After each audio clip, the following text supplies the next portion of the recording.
कि ये माहौल नहीं रहेगा। आपके बगल में गोपालगंज के अंदर निवेश साहब पुजारी को किस तरह से हत्या कर दिया और किस तरह से अत्याचार कर रहा था।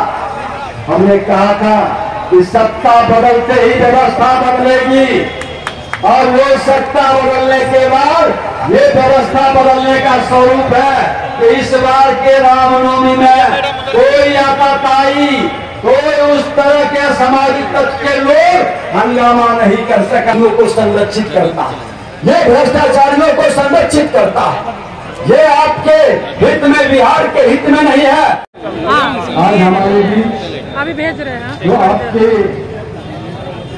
और एनडीए के लोकप्रिय प्रत्याशी श्रीमती विजया लक्ष्मी देवी जी हमारे बीच,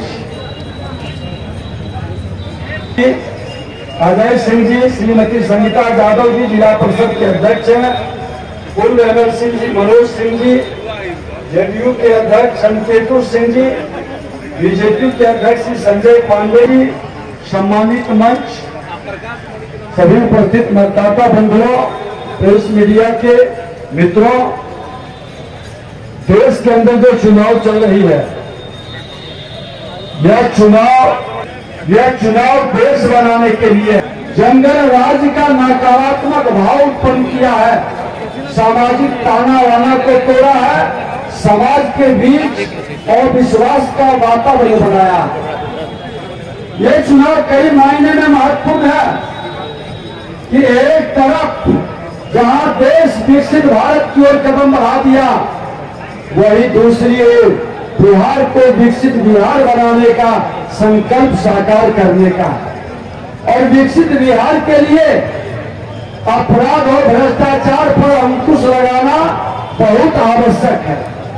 जब तक अपराध और भ्रष्टाचार पर अंकुश नहीं लगेगा,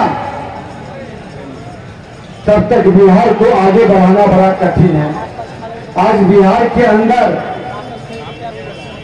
हमारा इतिहास से आप वाकिफ हैं, तो वही बिहार था जो कई धार्मिक उद्गम स्थल के रूप में जाना जाता है, ज्ञान विज्ञान की भूमि भी रही। यहाँ के गौरवशाली अखंड भारत का इतिहास, चाणक्य और चंद्रगुप्त का सौरभ पूरे देश को गौरवान्वित करता है। आजादी के समय भी इसी बिहार और आप ही के धरती से देश के प्रथम राष्ट्रपति जो संविधान सभा के अध्यक्ष थे, डॉक्टर भीमराव अंबेडकर, उस संविधान के निर्माता और बिहार के प्रथम मुख्यमंत्री श्री बाबू, जिस तरह से बिहार के अंदर प्रधानमंत्री से लेकर मुख्यमंत्री के सफर को पूरा किया, उस समय अंग्रेज ने भी कहा था कि बिहार के अंदर लॉ एंड ऑर्डर बेहतर है। बिहार के अंदर आज झारखंड भी साथ था, इंडस्ट्रियल वातावरण सबसे तेज गति से बढ़ रहा है। बिहार के अंदर किसानों के हित में नहरीकरण की व्यवस्था बन रही है। यहाँ के युवा पलायन के लिए दिवस नहीं, बाहर से लोग बिहार में आ रहे थे, कई स्टेट के लोग बिहार में अपनी भविष्य को तलाश रहे थे। क्या कारण है कि आज बिहार के अंदर युवाओं का भविष्य कहीं न कहीं अंधकार में जा रहा है। हमारे युवा 90 के दशक में बिहार से पलायन के लिए क्यों विवश हुआ, कौन इसके लिए जिम्मेदार था, ये तो समीक्षा करना पड़ेगा।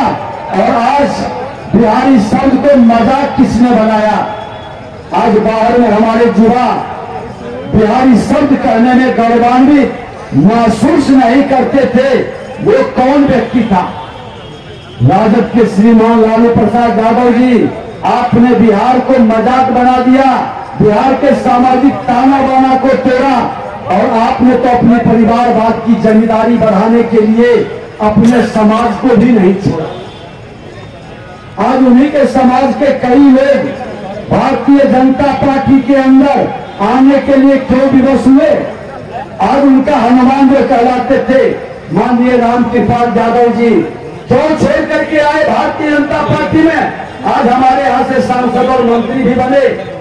मैं बता दूं कि उनकी पहली वाणी जो थी, उन्होंने कहा था कि मैं राजद का हनुमान था, लालू यादव का छाया था, लेकिन ये व्यक्ति अपने परिवार के लिए इस हद तक जा सकता है कि अब उनके पिता का हमें जूता चप्पल उठाते थे, अब कहते हैं कि मेरी बेटी का और मेरा बेटा का भी जूता चप्पल उठाओ।